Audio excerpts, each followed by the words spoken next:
받은 사람이라는 제목으로 우리가 함께 말씀을 나누는데, 오늘은 총회 주일입니다. 그래서 우리 연합성 총회에서 그 총회에 관한 설교도 하고, 그리고 총회를 기억해서 기도도 하고, 그래서 우리가 뭐 어디 총회에 소속되어 있느냐 그러면 모르겠는데, 뭐 장로교는 장로교 같은데 무슨 총회인지 모르겠다 그러면 또 이게 말이 안 되잖아요. 그래서 우리는 대한예수교 장로회의 연합성총회라고 합니다. 그래서 우리 총회에 관한 그 설교 우리 함께 생각을 해보도록 하겠습니다. 그래서 오늘 택정함을 받은 사람이라는 제목으로 우리 함께 말씀을 나눌 텐데, 알프레드 화이트헤드라는 그 교수가 있는데요. 이분은 영국의 철학자이면서 위대한 수학자였습니다.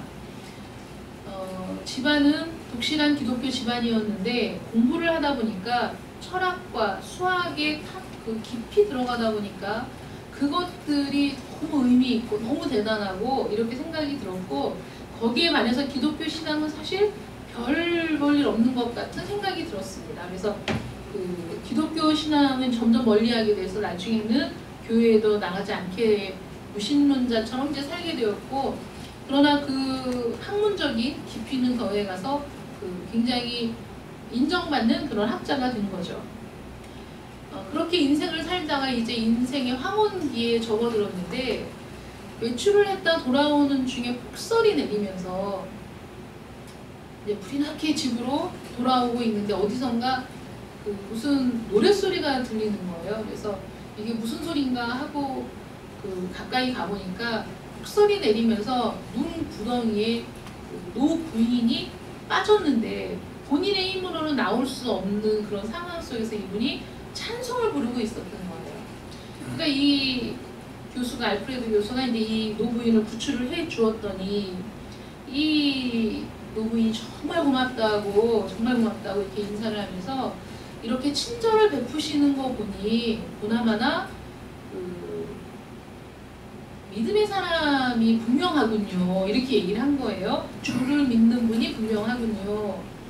그랬더니 이분이 저는 교회에 다니지 않습니다, 신앙도 없습니다, 이렇게 얘기하니까 이 노 부인이 이렇게 얘기한 거예요. 아니, 당신은 어쩌자고 이렇게 나이가 먹도록 그 신앙심이 없단 말이냐, 어떡하려고 그러냐, 나처럼 이렇게 그 불시의 죽음을 맞닥뜨리게 되면 그때는 어떡하려고 그러냐, 나는 지금 내 힘으로는 올라갈 수도 없고 인적이 드문 곳에서 이러다 내가 죽을 수도 있겠다라는 생각을 하면서 그 자기가 죽는 그 순간에 하나님께 찬송을 이제 부르고 있었던 거죠.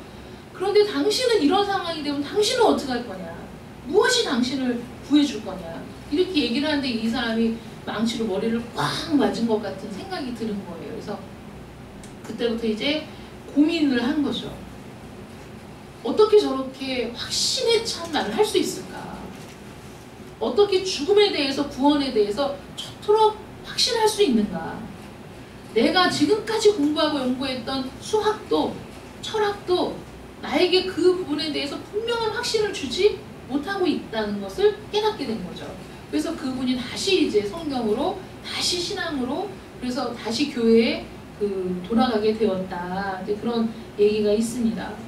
그런데 가만히 생각해 보면 이 화이트헤드 같은, 알프레드 화이트헤드 같은 이런 석학, 한 분야에 놀라운 성과를 이룬 사람들을 어떻게 우리가 무슨 말로 굴복시킬 수 있겠느냐 하는 거예요. 왜냐하면 그렇게 어떤 한 분야에 독보적인 자리를 차지한 사람들은 자신이 갖고 있는 지식에 대한 그 대단한 자부심이 있어서 그 교만, 그 두꺼운 벽, 그리고 그 다른 사람들이 느끼는 한계를 뛰어넘는 그런 것들을 경험한 사람들이 어떻게 인간의 한계를 어떻게 얘기해주고 어떻게 그걸 설명해서 그의 교만을 깨뜨리고 하나님 앞에 굴복할 수 있게 하느냐, 겸손하게 할 수 있느냐, 그 굉장히 불가능한 일, 어려운 일이죠. 불가능하다기보다. 그런데 그 위대한 그 수학자, 위대한 철학자인 그 사람이 정말 시골 그 노 부인의 한마디, 그 노 부인의 확신에 찬 그 말 한마디, 당신이 느닷없이 죽음을 맞닥뜨렸을 때 당신이 무엇으로부터 구원을 받을 것인가? 무엇이 당신을 죽음으로부터 구원할 수 있는가? 자유하게 할 것인가에 대한 그 질문 앞에서 죽어가면서 죽음을 앞두고 부른 그 찬송을 통해서 이 사람이 다시 돌아올 수 있는 그런 위대한 일을 한 거죠. 이 알프레드 박사 같은 경우에는 이름이 알려진 사람이지만 그 노 부인의 이름은 알 수 없어요. 이름도 모르고 어떤 분인지 모르지만 한 사람의 인생을 바꾸어 놓는 굉장히 놀라운 일을 한 거거든요. 하나님께서 선택하실 때 하나님이 그 능력이 힘이 큰 것이 사람에게 있는 게 아니다.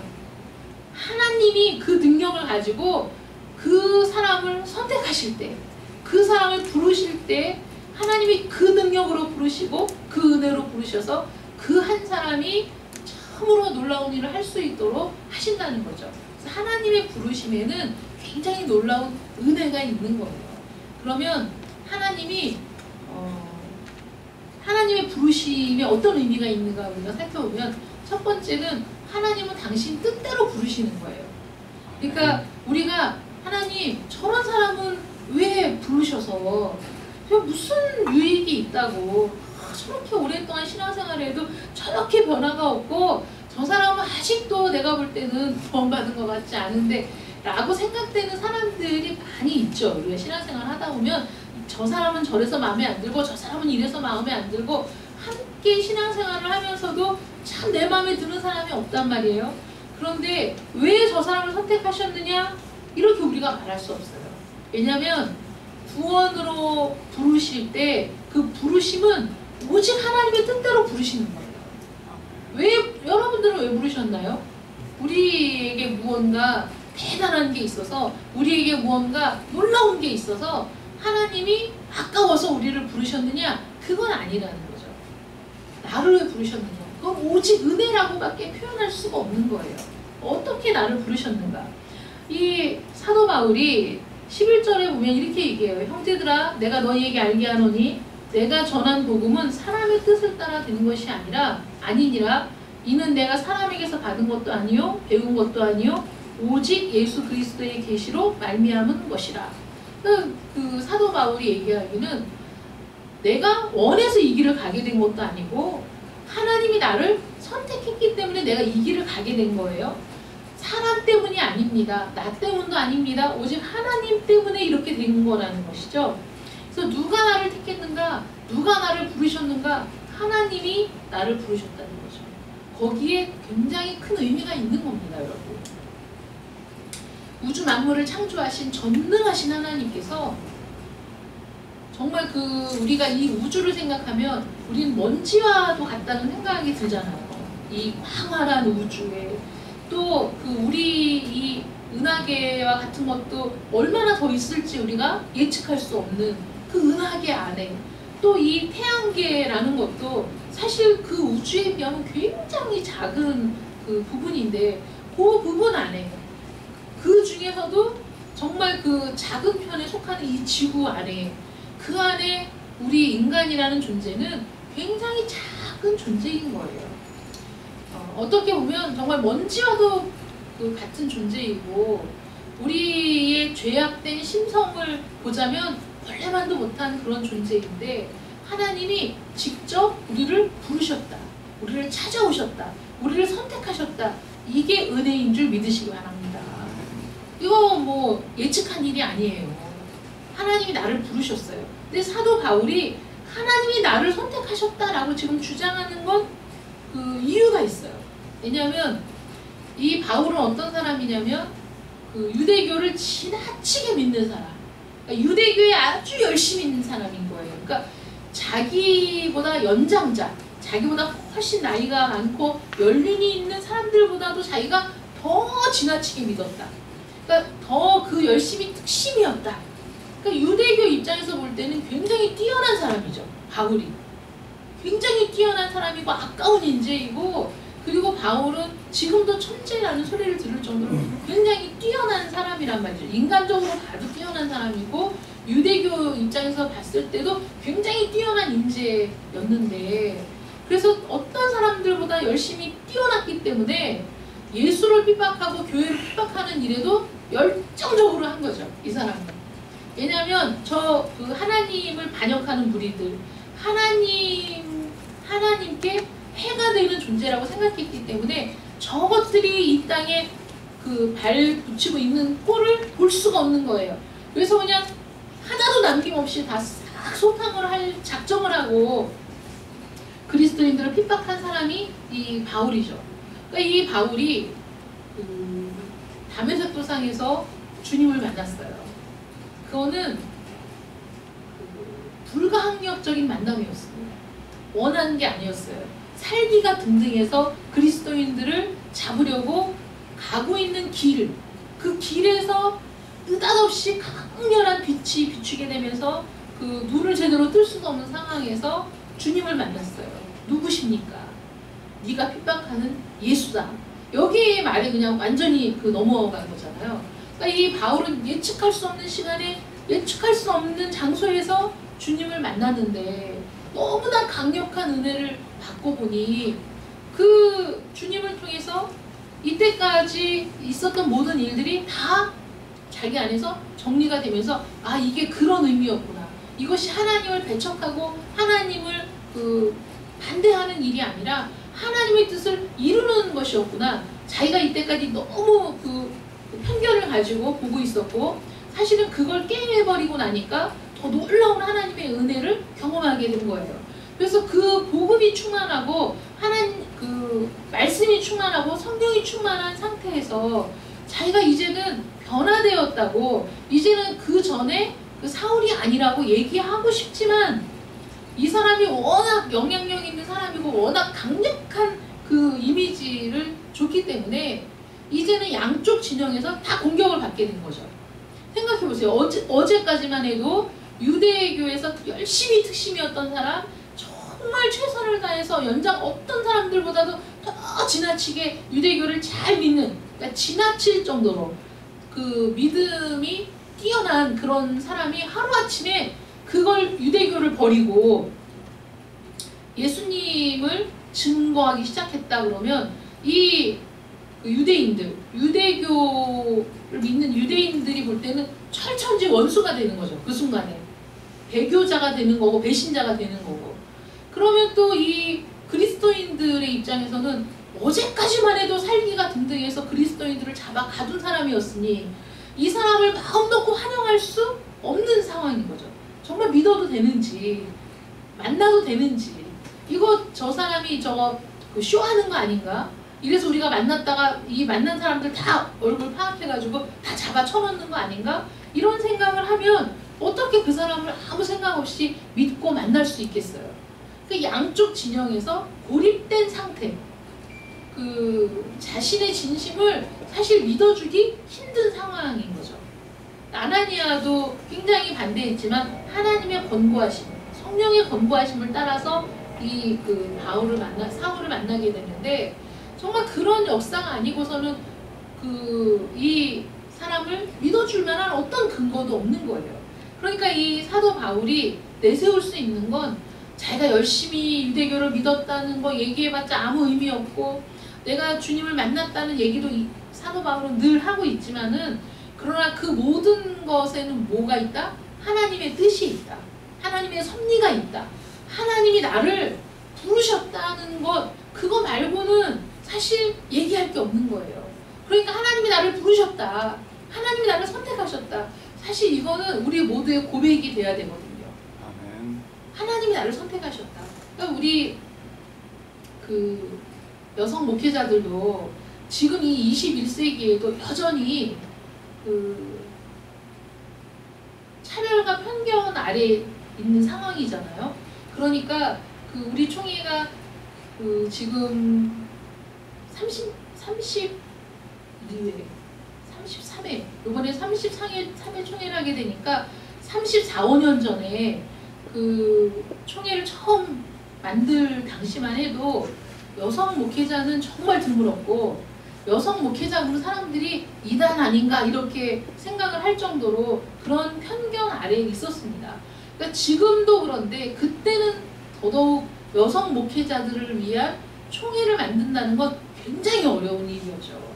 그거는 정말 그 선구자로서의 역할을 우리 고 박정호 목사님이 하신 건데, 그러나 그때에도 그 일을 할 수 있었던 단 한 가지 이유가 뭐냐, 사실은 수많은 신학교에서 그 여자 신학생들을 다 받아들이고 공부를 가르치면서도 여전히 목사 안수는 줄 수 없다고 얘기하는 그런 상황 속에서 나를 목회자로 부른 게 사람이 아니고 학교가 아니고 하나님이 나를 부르셨다는 확신이 없었다면 그 길을 갈 수가 없었다는 겁니다. 누구도 인정해주지 않아도 어쩔 수 없어.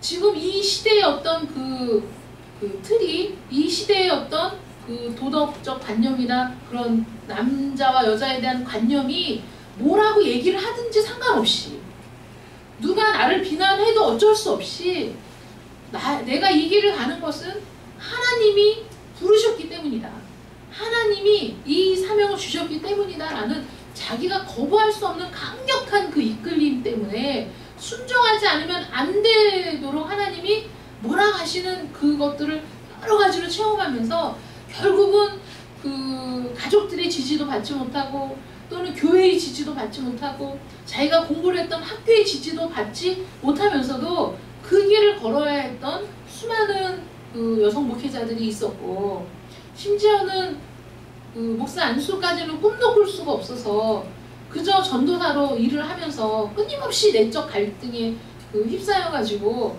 기도하면 하나님은 그 일을 하라고 하는데, 뭐 사회가 또 학교가 가르친 그 은사들이 뭐 동료들이 수도 없이 들려오는 부정적인 말들에 위축되고 억압되어서 자신의 길을 걷지 못하던 수많은 사람들이 있었던 때죠. 그때 그 남자들이 해결해 줄 수 있는 문제가 아니다, 이게. 남자들이 여성들을 위해 목회의 길을 열어줄 수 없다. 그래서 그 여성 목회의 길을 열기 위해서 총회를 만든 겁니다.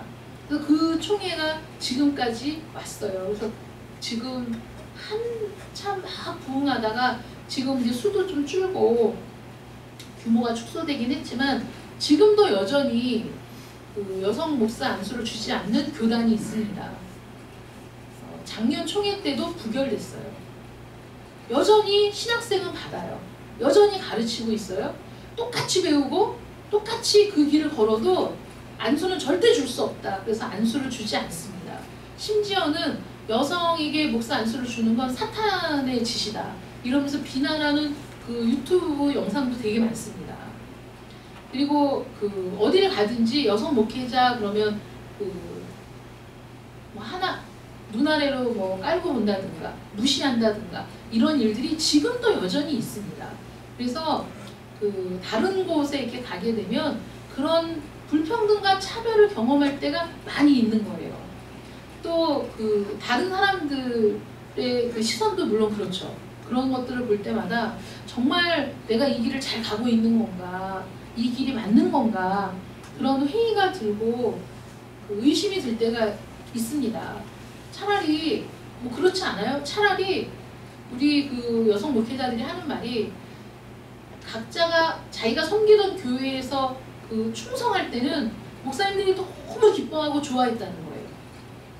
아우, 당신 같은 사람만 있으면 내가 목회 뭐 10번이라도 하지, 막 이렇게 그 인정받고 칭찬받던 사람이 그 주의 길을 가겠습니다, 목회의 길을 가겠습니다, 그럼 그때부터 완전히 딱 변해가지고 그때부터 핍박하고 무시하고 이런 일들을 겪은 사람이 많은 거예요.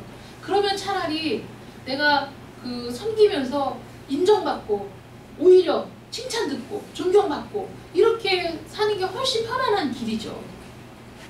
얘기를 꺼낸 순간부터 무시당하고 핍박받고 왕따당하고 교제하지 말라고 성도들에게 그렇게 하고 이러면서 이 길을 걷는 건 얼마나 힘든 일이겠어요. 그러니까 많은 사람이 잘못됐다, 많은 사람들이 여성들이 그런 길을 가면 안 된다라고 얘기한다면 그 길을 가면서도 맞는 것인가, 이 길을 가는 것이 옳은 것인가, 정말 하나님의 뜻인가, 끊임없이 자문하고 끊임없이 그 갈등을 느껴야 되잖아요. 가고 있다가도 그런 생각이 들 때가 있는 겁니다. 그런데 그럴 때 할 수 있는 말은 하나님이 나를 선택하셨다. 하나님이 나에게 사명을 주셨다. 이거 말고는 그 어떤 것도 다 군더더기에 불과하다는 거죠. 그 어떤 것도 증명할 수가 없는 거예요. 남자 목회자들도 소명 없이 갈 수는 없는 거잖아요, 이 길을. 그럼 그들도 다 소명을 받거든요.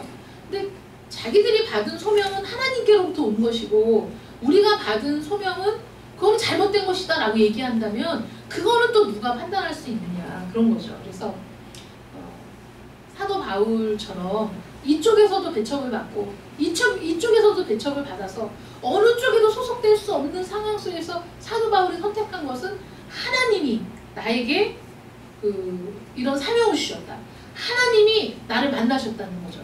내가 원해서가 아니라 나는 정말 잘하고 있다고 생각했는데 느닷없이 나타나신 하나님께서, 주님께서 그 모든 것들을 바로 잡아주시고, 그래서 오히려 옳은 선택을 하고 옳은 길을 갈 수 있도록 해주셨다, 이렇게 얘기하고 있는 거예요. 그래서 내가 전하는 복음은 하나님께서 직접 주신 복음, 하나님께서 나를 선택하사 나에게 이 사명을 주시고 나에게 주신 말씀이라는 거죠. 이거 말고는 자기의 정당성을 증명할 수 없어요. 왜냐하면 바울이 이렇게 얘기하잖아요. 자기가 혈육에게도 가지 않고 그 다음에 예루살렘에 있는 사도들에게도 가지 않았다. 주님을 만나 그 강력한 체험을 하고 나서 자기는 이쪽 또 이쪽, 혈육이라는 건 자기의 동족, 가까운 친인척도 얘기하지만 자기의 동족을 얘기해요. 그러니까 유대인들에게도 가지 않았어요.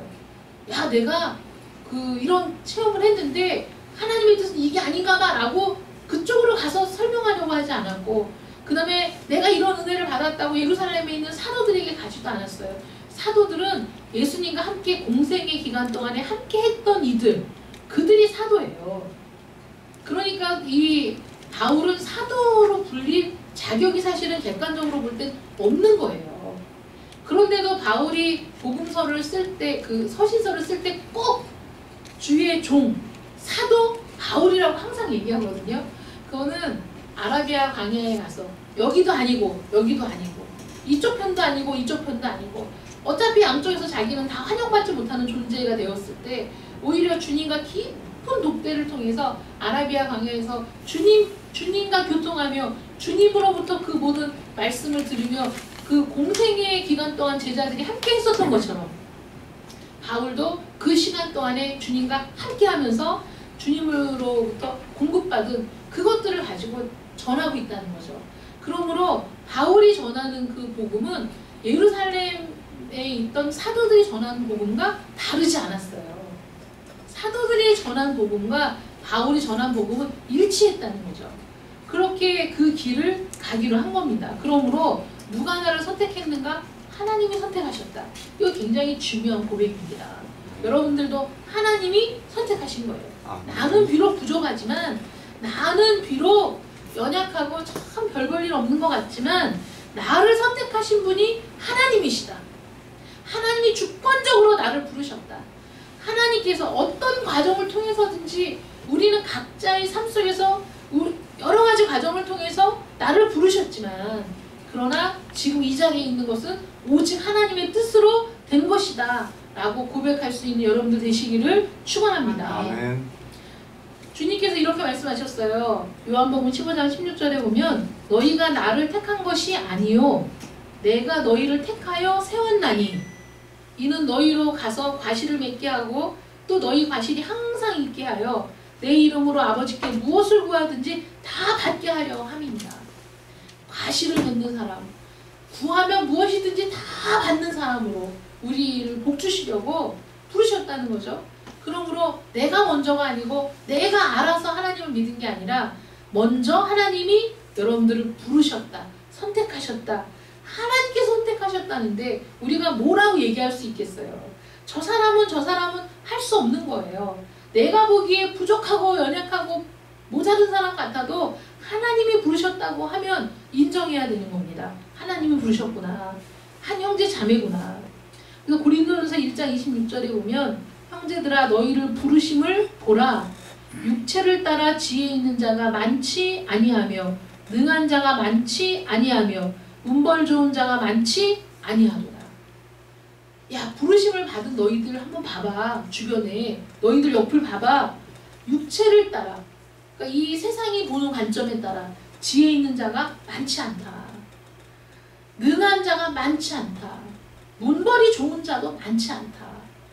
하나님께서는 노예도 부르시고 상인도 부르시고 귀족도 부르시고 평민도 부르시고 하나님의 주권적인 뜻에 따라 각 사람을 불러내셨으니 우리의 부르심이 하나님께 달려있다면 그 부르심에 우리가 뭐라고 얘기하겠는가? 다른 사람을 왜 불렀냐고 말할 수도 없다는 것이죠. 사람이 택하신 것이 아니라 하나님이 택하셨다는 감격이 있기 때문에 바울이 이런 표현을 씁니다. 예수 그리스도의 종 나 바울은 사도로 부르심을 받아 복음을 위하여 택정함을 입었습니다. 여기에 다 자기 이름을 넣어서도 할 수 있는 거죠. 예수 그리스도의 종 나 전우정은 사도로 부르심을 받은 사람도 있지만 집사로 부르시고 장로로 부르시고 권사로 부르시고 교사로 부르셔서 복음을 위해 택정함을 입은 사람, 바로 저와 여러분인 겁니다. 사람이 아닌 전지전능하신 하나님께 택정함을 입었다는 감격으로 승리하는 삶을 살아가시기를 축원합니다. 두 번째는 과거를 회복시키는 부르심이라는 거예요. 아까도 말씀드렸지만 이 바울은 그 과거를 지울 수 없었어요. 예수 믿는 사람들을 다 잡아다 감옥에 가두고 때로는 죽이고 그 스데반을 죽이는 일에 힘써 도왔던 바울이잖아요. 그러니까 자기의 과거를 지울 수는 없습니다. 근데 우리가 변화받았어요. 부르심을 받았어요. 하나님의 은혜를 깨닫게 됐어요. 그런데 마귀는 항상 우리에게 야, 너 과거에 그랬잖아. 너 예전에 생각해봐. 너 예전에는 이런 사람이었잖아. 근데 네가 바뀌었냐? 달라졌냐? 네가 얼마나 달라졌니? 이렇게 우리를 공격해 올 때 많은 사람들이 여기에 넘어지는 거예요. 그래서 너 구원받은 거 맞아? 야, 너 내가 보니 넌 지금도 구원받지 못한 것 같아. 이렇게 우리를 공격합니다. 우리의 과거의 잘못부터 시작해서 현재도 연약함 때문에 넘어지는 수많은 일들을 걸고 우리를 끊임없이 공격하는 게 마귀예요. 우리가 신앙으로부터 멀어지도록, 하나님으로부터 멀어지도록. 그래서 우리 평생을 신음하며 인생을 낭비하게 되는 경향이 있다는 거죠. 바울도 마찬가지고. 그가 사역하는데 가장 큰 장애가 뭐냐? 과거 그리스도인들을 핍박했다. 이게 지금 일을 하는 데 있어서 가장 큰 걸림돌이 되었겠죠. 과거의 일일 뿐이지만, 과거, 지나간 일이라고 치부할 수도 있겠지만은 가는 곳마다 발목을 잡은 거죠. 복음을 전하는 곳마다 저 사람은 이런 사람이었대. 이런 말들이 항상 따라다니는 엄청난 장애가 되었어요. 차라리 그런 일이 없었으면 좋았을 텐데 그렇지만 이미 지나간 일을 돌릴 수는 없는 거죠. 과거의 엄청난 실수는 자격지심이 되고 무슨 일을 하든지 그 일을 끄집어내면 의기소침해지고 앞으로 나갈 수 없게 만드는 그런 일들. 모든 그리스도인들이 다 알고 있어요. 그 일을. 자기는 신뢰받지 못해. 근데 어떻게 이 일을 할 수 있겠어요? 바울이 자기가 돌이킬 수 없는 그 과거, 근데 그 과거를 모든 사람들이 알고 있어. 이런 상황에서 이렇게 얘기하는 거예요. 너희도 알거니와 너희도 알고 있지 않느냐, 내가 어떤 사람인지. 그런 얘기를 하는 거예요. 그래서 바울은 자기가 어떤 사람이었고 어떻게 회심했는지를 늘 간증하는 것, 그 이야기를 꺼내므로 거기서부터 복음을 전하기 시작한 거예요. 근데 15절에 보면 이렇게 나오죠. 15절에 보면 그러나 내 어머니의 태로부터 나를 택정하시고 그의 은혜로 나를 부르시니가. 이건 뭐냐면 내가 나의 과거는 돌이킬 수도 없고 나는 그런 죄를 지은 게 사실인데, 그런데 하나님이 나를 부르셨던 때는 그때도 아니고 회심했던 때도 아니고 이미 어머니의 태 속에 내가 만들어질 때부터 하나님은 나를 선택하셨다. 하나님은 나를 부르신 것이다. 그때부터. 그러니까 여러분들이 어떠함이 아니라 여러분들이 어머니의 태에 조성될 때 이미 하나님은 구원하시기로 택정하셨고 여러분들을 불러주셨다. 그러니까 이건 변할 수가 없는 거예요. 하나님의 부르심에는 후회가 없다고 말씀하시거든요. 그러니까 하나님의 부르심, 하나님의 택정하심에는 후회하심이 없어. 그러니 어머니 태에 조성될 때부터 여러분들을 이미 아시고 여러분들을 불러내시고 선택하신 하나님은 여러분들을 부르셨다는 일에 대해서 후회가 없다는 거죠. 그럼 얼마나 놀라운 은혜예요. 우리는 아무리 사랑하는 사람이라도 때로는 밉고 때로는 싫고 아무리 사랑하는 자녀라도 때로는 너무 서운하고 섭섭하면 때로는 미울 때가 있는데 하나님은 우리를 부르심에 후회하심이 한 번도 없는 거예요. 한 번도가 아니고 영원히 없으신 거예요. 영원히 후회하지 않으시는 거죠. 바울을 택정하실 때 어머니의 태로부터 이게 시편에도 보면 시편 13편 13절에 주께서 내 장부를 지으시며 나의 모태에서 나를 조직하셨나이다. 내 형질이 이루기 전에 주의 눈이 보셨으며 나를 위하여 정한 날이 하나도 되기 전에 주의 책에 다 기록이 되었나이다. 어이, 너무 놀랍지 않아요? 나를 위해 정한 날, 내가 언제 나라고 규명이 되죠? 태어나는 순간부터잖아요. 그러니까 나를 위한 정한 날이 시작도 되기 전에 하나님은 이미 책에 우리를 기록하셨다.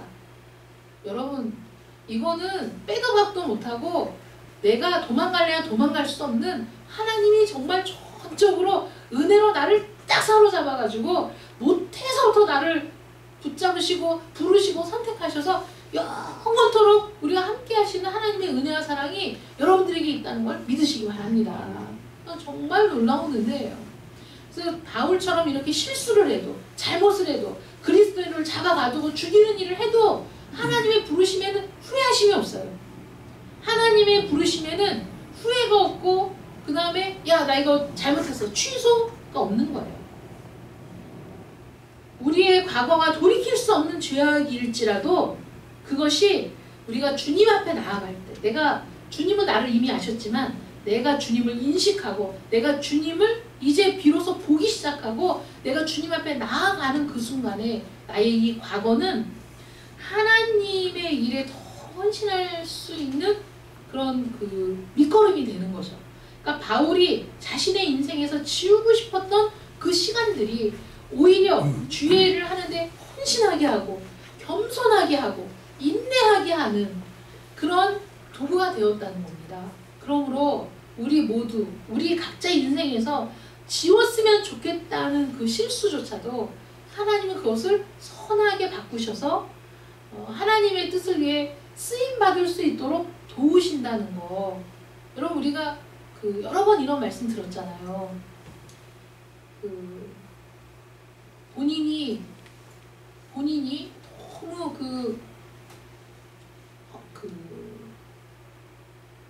인생을 너무 험하게 살아서 뭐 수없이 낙태를 경험할 수밖에 없는 삶을 살았던 여인이 주를 만나고 나서는 그런 여인들을 돕는 일에 자기 인생을 쓰게 되고 헌신하게 되는 그런 일도 많이 있고요. 그리고 보육원 같은 데 가서 봉사하려고 갔는데 학창 시절에 약간 막 이상한 아이가 안아달라고 막 오는 걸 보고 너무 놀래가지고 도망을 쳤는데 이게 두고두고 너무 마음이 아파서 잊혀지지가 않는 거예요. 그래서 그 성도는 대학교에 들어가면서부터 정기적으로 그 보육시설을 찾아서 그들과 함께 뒹굴고 안아주고 그들을 돕는 일을 계속 하고 있다. 그게 자기가 중학교 때 그런 일이 없었다면 안 했을 수도 있는데 그때 자기가 했던 일들이 너무 부끄러워서 그것이 자신의 인생의 밑거름이 되어 이제 다시는 그런 실수를 하지 않겠다. 내가 다시는 그렇게 다른 아이에게 고통을 주는 일을 하지 않아야 되겠다라는 결심을 했다는 것이죠. 비록 한 아이에게는 고통을 주었겠지만 그 실수가 사실은 많은 아이들을 품을 수 있는 사람으로 변화되게 했다. 그래서 지나간 일들 없었으면 좋았겠고 그 시간들이 아예 있지 않았으면 좋았겠고 이렇게 우리가 후회되는 시간들이 하나님 안에서는 오히려 이게 승화되어서 하나님의 일을 감당하는 은혜의 도구가 된다라고 생각한다면 그러면 우리가 그 지나간 쓰라린 과거도 하나님 앞에서 온전히 회복이 되는 거예요. 그 상처가 나를 올가면서 더 구렁텅이로 끌고 가는 상처가 아니라 오히려 더 지금 현실을 최선을 다해 살게 하는 도구가 된다면 그래서 그 과거가 더 이상 나를 발목 잡는 과거가 아니라 앞으로 나아가게 하는 과거가 되는 것 그게 하나님 안에서 이루어지는 놀라운 일이라는 것이죠. 우리 하나님은 전능하신 분이시기에 결코 낭비가 없으신 분이시라는 거예요. 그래서 그 밝은 빛을 통해서도 우리를 축복하시고 우리를 성장하게 하시지만 풍랑이 있는 폭풍우 속 어두운 그 속에서도 우리를 단련시키시고 그 폭풍우 속에서 우리를 정하게 하시는 것. 여러분 그 바다에 해일이 그 밀려올 때 바다 저 밑에서부터 그 요동치는 힘에 의해서 이 바깥으로 그 해일이 넘치면서 다 쓸려 내려가잖아요. 그게 바닷속 그 깊은 속을 정화하는 도구랍니다.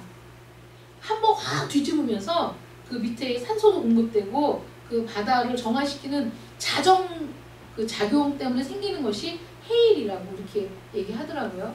지금 지구가 그 자정작용을 하고 있는 중이다. 지금 이렇게 몸살을 앓고 있는 게. 그래서 이런 일들이 그런 것들이 없다면 바다가 저 밑에서부터 썩어버리겠죠.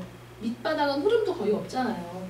그런데 그것을 썩지 않게 하고 다시 그 움직이는 바다가 되게 하려고 해일이 밀려오는데 그거 우리에게는 사실 고통이죠. 그런 일들이 바닷가에 사는 사람에게는. 우리 인생도 그렇게 우리의 밑바닥까지 휘젓는 그런 폭풍이 일어날 때가 있는 거예요. 감추고 싶고 저 은밀한 곳에 그 꼭꼭 닫아두고 깊은 서랍 속에 감추어두는 것들이 다 열어지고 다 그 드러나고 완전히 그 폭풍에 다 그 드러나게 되는 일들이 있다면 그런 것들은 오히려 하나님께서 나를 정화시키는 그래서 성장시키는 그런 통로가 된다. 그래서 고난당한 것이 내게 유익이라 이로 인하여 내가 주의 윤례를 배우게 되었나이다 라고 시편 기자는 노래하고 있는 것이죠. 하나님 앞에 드려진 과거는 위대한 미래를 창조하는 원동력이 된다. 그래서 여러분들도 그런 그 과거가 있고 그 어려운 일들, 잊고 싶은 일들이 있었다면 그 모든 것에서 완전히 자유하고 영광을 누리게 되시기를 축원합니다. 그래서 이런 부르심은 결국은 목적이 뭐냐? 우리에게 사명을 주시는 거다. 바울을 그냥 부르신 거 아니에요. 사명을 주려고 부르셨거든요. 그래서 16절, 17절에 보면 그의 아들을 이방에 전하기 위하여 그를 내 속에 나타내시기를 기뻐하셨을 때에 내가 곧 혈육과 의논하지 아니하고 또 나보다 먼저 사도된 자들을 만나려고 예루살렘으로 가지 아니하고 오직 아라비아로 갔다가 다시 다메섹으로 돌아갔노라. 하나님께서 택정하셨다는 것은 사명을 위해 부르셨다. 그래서 새로운 사명감으로 충만하게 된다는 거죠. 바울은 전혀 생각하지 못했던 그런 길을 가게 됐어요. 바울은 그 바리새인이고 또 그 유명한 랍비에게서 잘 배운 사람이고 그 길로만 간다면 그는 랍비로서 또 바리새인으로서 그 길을 걸어갔을 텐데 하나님이 이렇게 부르셔서 이방인의 사도로 부르셨죠. 그래서 사실 이방인의 사도로 갈 수밖에 없었잖아요. 그렇죠? 왜냐하면 그 동족 유대인들은 바울의 그 배신을 용납할 수 없어가지고 결사대까지 조직이 돼서 바울을 끝까지 추적해서 끝내는 죽이고야 말겠다 하는 40명의 결사대가 조직이 됐고 또 그리스도인들은 가는 곳마다 또 자기의 상황을 얘기해야 되죠. 그 내가 이랬었지만 내가 주님을 만났고 변화되었다. 그래도 여전히 그 바울을 용납하지 못하는 사람들도 있었을 거예요. 그런데 이방인들은 사실 그것과 아무 상관이 없거든요. 그러니까 바울을 하나님께서 이방인의 사도로 보내시려고 그 사실 바울을 그 전에 부르실 수도 있었잖아요. 그런데 그 그리스도인들을 핍박하고 오게 가지고 살리기가 등등해서 그 일을 하려고 하는 도중에 부르셨거든요. 그러니까 도중에 만나셨거든요. 그러니까 자신의 그 삶을 돌이킬 수는 없어요. 그 잘못된 삶에서 돌이킬 수 있지만 과거는 남는 거거든요. 그러니까 이런 상황 속에서 주님이 야, 너 이방인에게 가라. 그랬을 때 그것은 그 시점에서 바울에게 있어서 가장 최선의 길이었던 거죠. 이방인에게로 가는 것은 최선의 길이었어요. 그래서 그의 아들을 이방에 전하기 위하여 주님을 자기 속에 나타내셨다는 거예요. 그 다음에 자기가 이방인의 사도로 부름받은 걸 바울이 기뻐하며 즐겁게 그 길을 간 것이죠. 이방인에게 가면서 바울은 사실 바울이 이방인에게 간다? 이거는 그전 같으면 생각도 못할 일이죠. 왜냐하면 이방인들은 개, 이방인들은 지옥의 땔감, 이렇게 유대인들은 사고하고 있었거든요. 이 사고방식이 하루아침에 깨지지 않아요. 하루아침에 무너지지 않습니다. 그래서 이 사고방식을 갖고 있는 바울이 완전히 무너진 건 다메섹에서 주님을 만났을 때 완전히 무너졌는데, 그 다음에 깨달은 게 뭐냐? 내가 의로운 줄 알았는데 내가 이방인들과 똑같은 죄인이구나. 나도 역시 은혜가 필요한 사람이구나.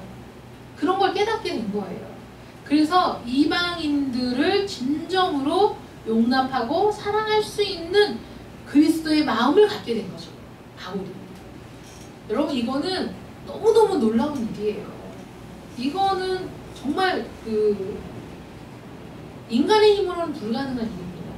여러분, 우리도 이거는 나쁘다라고 생각을 하면서도 그걸 내가 깨닫는 것도 어렵고 바꾸는 것도 어렵고, 그 다음에 내 인식을 완전히 180도 바꾸는 건 더 어렵다는 걸 깨달을 때가 많이 있잖아요.